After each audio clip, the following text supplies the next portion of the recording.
I'm King Link, and this week I feel like talking about some co-op games. Maybe it's the perfect time to do a collab, but I'll be honest, I'm not sure who to team up with. Of course, the co-op games that I enjoy are couch co-op. Something about both players being in the same room and having the ability to talk strategy as you play makes me enjoy it oh so much more. So I guess I'm gonna have to find someone in my house. Introducing my daughter Dalen. Hello. So, with 2020 happening, a lot of stuff is changing. One major change for our family is that I've been playing more games to pass the time and relax. Since we've been in close quarters now for 8 months at this point, we've actually played several games together, and most of the time, they're far better in co-op. There's actually one game that Dalen plays. Actually, plays a lot. Like, most of the time, I'm busy with something else. Why don't you take it away? That would be Monaco, a stealth based game where you try to pull off robberies using a variety of characters with special abilities. Each level has several targets to collect, and as a thief, you have to grab them while avoiding the guards. Though playing Monaco a lot is a bit of an understatement. To date, I've played 75-ish hours, which some of you are probably thinking, what? That's such a small amount of time. But the thing is, I am not a serious gamer. I enjoy games occasionally, but before quarantine, I'd play maybe once a month. Part of the reason I think I've lasted so long with this game is the different characters you can play as. You start with one character, the locksmith, and as you progress through his story, you unlock some more characters with more specialized abilities. This adds another level of complexity since you have to decide what character is best suited to the current level. Or you could just do what I do and keep trying with different characters until eventually your entire team has been wiped out. One thing about this, though, is that each character has certain nuances that you kind of just have to discover on your own. The other reason I've stuck with this game for so long is the variety and difficulty of levels. Each level has multiple challenges, so you can try each one for a higher difficulty. One theme that you're going to find throughout this video is we are a family of overachievers. I don't move on to another level until I've completed and cleaned out the level. This leads to some long periods of time on certain levels. The red carpet in the pickpocket story took me a week to perfect, even with working on it every day. Another fun part of the game is simply making fun of the guards. They are some of the worst security guards I've seen, as they'll see you rob a safe, then you hide in a plant, they climb in with you, and have no idea where you went. Or you put on one of the disguises as the pickpocket, and they just let you go past, even though you're walking through a bank with a monkey? Guards don't even notice when other guards or random people just sleep and slack off work all the time. No mention of giant holes in walls appearing. Oh yeah, the guards are awful, and it's so much better to have someone to make fun of them with. When you play in co-op, the game changes a little bit. In co-op, instead of being able to use each character once, both players get to choose a specific character, and if everyone dies, you lose the level. Though you can revive each other, but there's all new strategies involved. We have a blast with the redhead who seduces guards, and the cleaner who knocks them out. I play the redhead, she plays the cleaner, of course. There's a lot of interesting and challenging teamwork with this game, though, and it takes a decent amount of time to try to master it. It's a bit of a roguelite as well, with each level randomizing the placement of loot, so if you get hooked, you can spend a lot of time with it. You can also use up to 4 players, with each one being a different character, and there is internet play as well if you aren't able to get together in person. There's even PvP and workshop support, so you won't run out of things to do. So that's what you can expect from Monaco. Earlier this year, I actually picked up Overcooked 2 because the first game was really fun, but as Dalen and I played it, neither of us really got hooked with it. The level design was interesting, but we got 3 stars on the first few levels, and we put it down because we wanted a real challenge. So instead, we started playing Cook Serve Delicious 3. This is a franchise whose first game was really enjoyable, the second game was more quantity over quality, but was still very good, and now the third game was exactly what I was hoping for. You drive around the country in a food truck, preparing different menus from different groups of food, depending on what each level wants. There's something really funny about running a food truck the way this game does. You prep the food before you arrive, and then you start serving like a devil before driving off to the next location at top speed. Also, the chores from the second game are thankfully no more, so the focus here is fully on the food.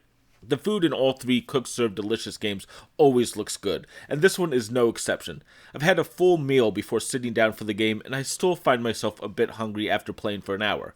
Also, there's a lot of variety in the food that you can prepare. You get larger orders when you're en route, and there are a series of hot plate offerings you have to prep and serve once you reach the site.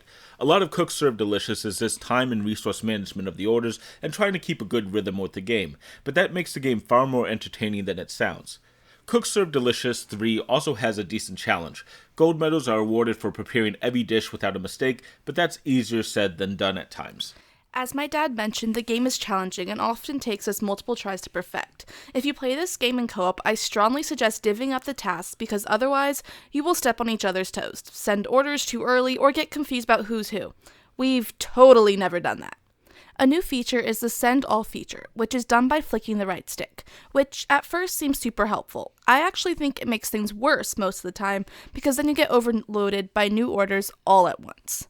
The robots themselves provide nothing more than comedic entertainment. They'll often say, "We're almost there, are you ready?" To which we say, no, drive around the block a few times. Or, "I love watching you cook," which is just creepy.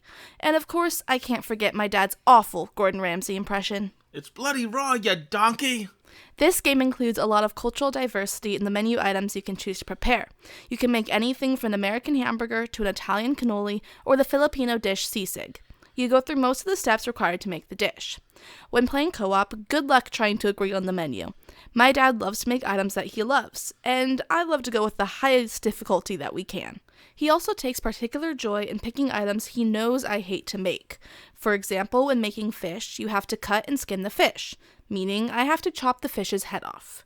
My dad loves to laugh at my reactions to this because I am vegetarian and make faces every single time. Though that's not the only games we've played.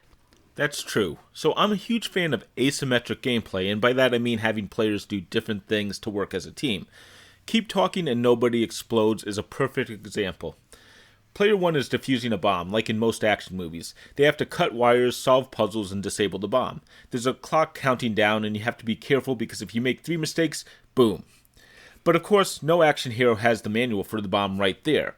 Instead, they have someone back in HQ telling them what to do, and in this case, it's your partner. They can't see your screen, you can't see theirs, so you have to share information. They use the bomb manual, which I'll show on screen. You can even look at it yourself, a link will be in the description. The manual is the secret sauce of Keep Talking because it's written with an additional challenge.